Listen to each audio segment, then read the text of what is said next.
let's go to Jorg Luyken on the phone. He is the editor. Mr. Luyken, I'm sorry, I didn't quite catch the newspaper you write for. The local. It's the local Germany. Oh, okay, great. What can you add to the discussion here? What do you know about the situation? Sadly, now there's confirmation that the number has risen to 8.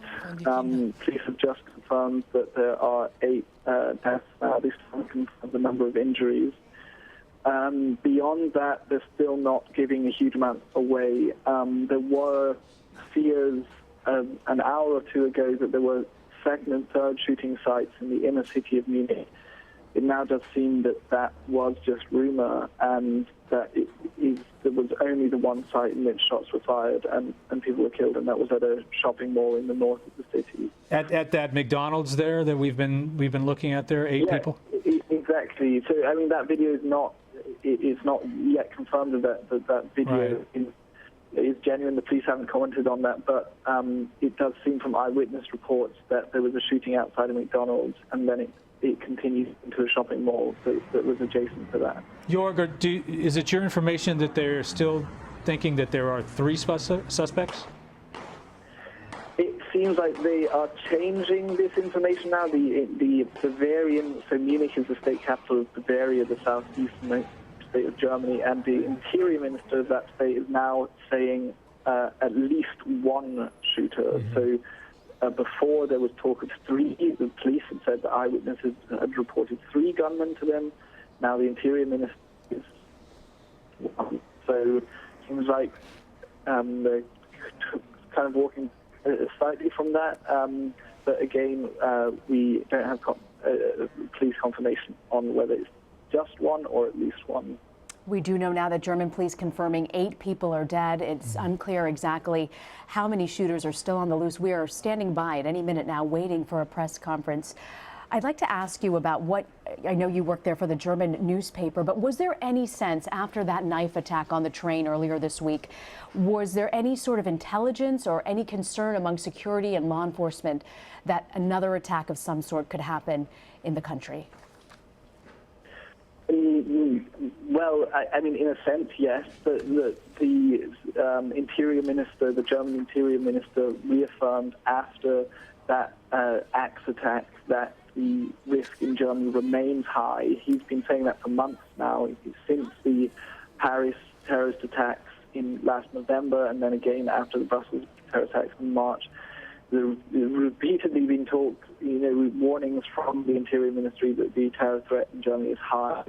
But at the same time, after that attack, people in the government were saying, because that attack was carried out by a refugee, people in the government were also saying refugees coming to the city does not increase the risk of terrorism. So there was, very much after that attack, the threat was still high, but there's no reason to think that attack was attached to any larger strategy on the part of a terrorist organization like ISIS. They emphasized that they believe it was someone acting alone who had radicalized himself. So it would be not logical at this stage to conclude from what we know about that attack that this is in some way these attackers are in some way connected to that one. Jorg, I'm curious, you were mentioning that attack with the train earlier this week. It was proven to be an Afghan refugee, but Germany, of all countries around the world, has accepted a large number, probably the most number, in fact, of refugees from Syria.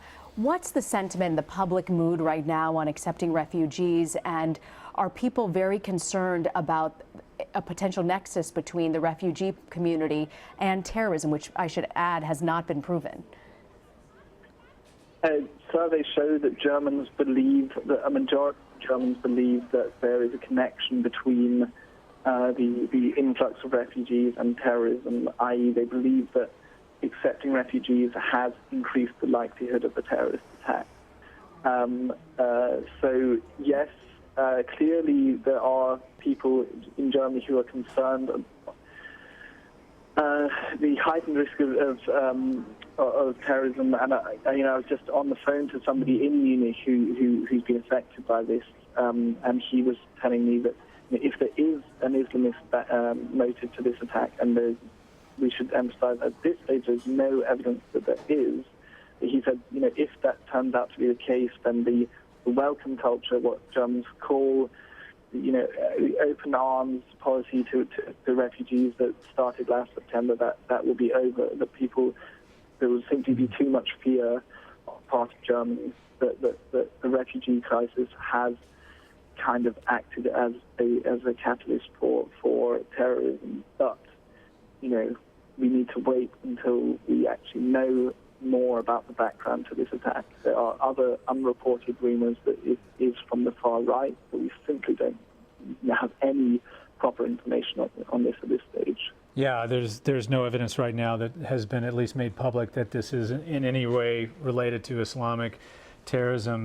The U.S. White House just released a statement by the Office of the Press Secretary saying the United States condemns in the strongest terms the apparent terrorist attack that has claimed innocent lives in Munich, Germany. We still do not know all of the facts, but we do know that this heinous act has killed and injured multiple individuals in the heart of one of Europe's most vibrant cities. Is there, Jorg, is there a little bit of, I don't want to say acceptance, but resignation that, in as much as Paris and Nice and these other European cities seem to be targets, the soft targets, the easy places where lives can be taken and chaos affected, is there a sense that Munich accepted that it was a target, or do you think there's a little bit of a shock that because of its open arms policy, because of the kindness it has shown to these Islamic refugees, that perhaps they might be way down on the list of that kind of thing? I think that the recent polling has shown that a majority, quite a substantial majority of Germans believe that Germany is a target for Islamist terrorism. There's not a naivety about this. People realize that Germany could well be a target for that terrorism, and they should rightly believe that because ISIS has specifically named Germany as a potential target for terrorist attacks.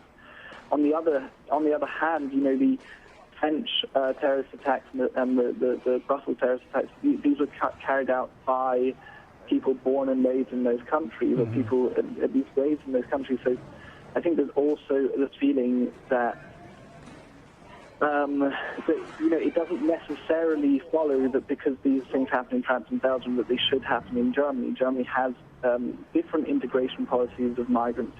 Germany has different policies towards Islam that France has. Germany has a different history in Muslim countries as France has.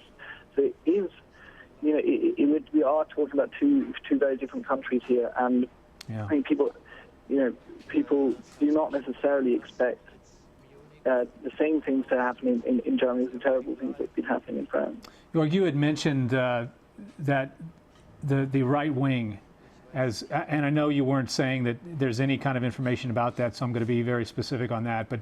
But is there an element of the right wing in Germany that would be violent?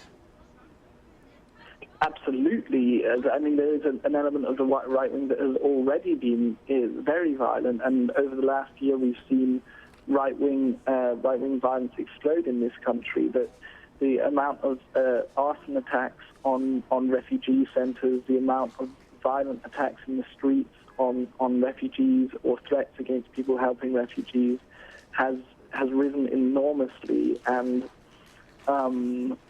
so we've already seen a very, very clear increase in right-wing violence over the past year. So yes, there is clearly a pattern of that. Again, if this falls into that, we certainly haven't seen anything on this scale.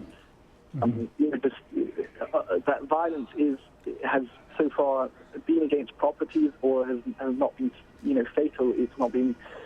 I'm pretty sure on this that right-wing violence has not yet killed anybody in the past year, but it has been markedly on the increase. And it's been targeted specifically at the refugee population.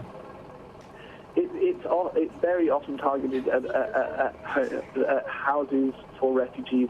It's often targeted at those houses before the refugees actually move in. It's targeted at people who help refugees. It's part of the cycle of violence in this country that the far left violence on the side of the far left has also increased. The political violence is on the increase in Germany, and it's connected to the refugee crisis.